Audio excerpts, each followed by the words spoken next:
বলবীর বল মহাবিশ্বের মহাকাশ ভারী। 2026 সালের আন্তর্জাতিক সামরিক সূচক অনুযায়ী দক্ষিণ এশিয়ায় বাংলাদেশ একটি গুরুত্বপূর্ণ অবস্থানে রয়েছে। ফোর্সেস গোল 2030-এর আওতায় গত কয়েক বছরের প্রতিরক্ষা বাজেটে ধারাবাহিক বরাদ্দ বৃদ্ধির ফলে তিন বাহিনীর আধুনিকায়ন প্রক্রিয়ায় উল্লেখযোগ্য পরিবর্তন এসেছে।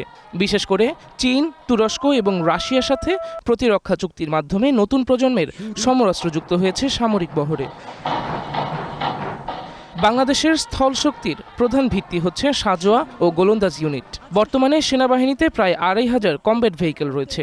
এর মধ্যে 174টি আধুনিকায়িত টাইপ 59G দুর্জয়, 44টি MBT 2000 এবং নতুন সংগ্রহ করা 44টি VT5 লাইট ট্যাঙ্ক উল্লেখযোগ্য। আধুনিক আর্টিলারি ইউনিটের মধ্যে রয়েছে তুরস্কের 18টি TRG 300 এবং 10টি TRG 230 multiple launch rocket system. TRG 300 সর্বোচ্চ 120 কিলোমিটার দূরে লক্ষ্যবস্তুতে আঘাত করতে সক্ষম।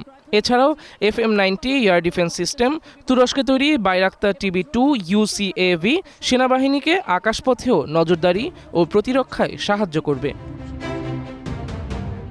গ্লোবাল ফায়ার পাওয়ার ইন্ডেক্স অনুযায়ী 66টি সক্রিয় ইউনিট নিয়ে বাংলাদেশের নৌবাহিনী বর্তমানে বৈশ্বিক তালিকায় 30তম অবস্থানে। নৌবাহিনীর হাতে দুস্তর বিশিষ্ট প্রতিরক্ষার জন্য রয়েছে দুটি type 035G Ming class submarine ও 7টি ফ্রিগেট। এছাড়া 6টি করভেটের মধ্যে 4টি স্বাধীনতা এবং 2টি ক্যাসেল ক্লাস।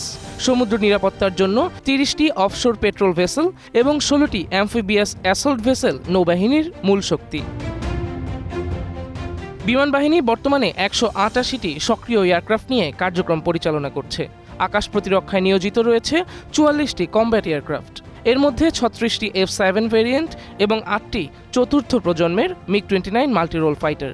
53টি হেলিকপ্টারের মধ্যে 35টি Mi-7 এবং Mi-171 পরিবহন ও গানশিপ হিসেবে ব্যবহৃত হচ্ছে। তবে কোনো অ্যাটাক হেলিকপ্টার বিমান বাহিনীর বহরে নেই। বৈমানিকদের উন্নত প্রশিক্ষণের জন্য রয়েছে K8 Yak-130 এর মতো অ্যাডভান্সড জেট ট্রেনার। কৌশলগত পরিবহনের জন্য রয়েছে 5টি C-130J এবং 3টি AN-32 বিমান। এছাড়া নিজস্ব প্রযুক্তিতে তৈরি ড্রোন, কোয়াডকপ্টার ও UAV এই বহরে যুক্ত রয়েছে। তবে এয়ার ডিফেন্সের ক্ষেত্রে দূরপাল্লার কোনো সারফেস টু এয়ার মিসাইল নেই বাংলাদেশের সামরিক বাহিনীতে। বহরে থাকা FM-90 এর পাল্লা মাত্র 15 কিলোমিটার। বর্তমানে ইরান ইসরায়েল অথবা রাশিয়া ইউক্রেনের যুদ্ধের দিকে তাকালেই বোঝা যায় যুদ্ধের মূল চালিকা শক্তি মানুষ নয় বরং প্রযুক্তি। বাংলাদেশ প্রতিরক্ষা নীতির উপরে ভিত্তি করে তাদের সামরিক শক্তিমত্তা বৃদ্ধি করে যাচ্ছে। তবে আধুনিক যুদ্ধ, বিশেষ করে ড্রোন, মিসাইল এবং পঞ্চম প্রজন্মের যুদ্ধ বিমানকে প্রতিহত করতে হলে বাংলাদেশের প্রয়োজন অত্যাধুনিক সামরিক সরঞ্জাম, জনবল এবং air defence system. Sadman Hossain, green news desk.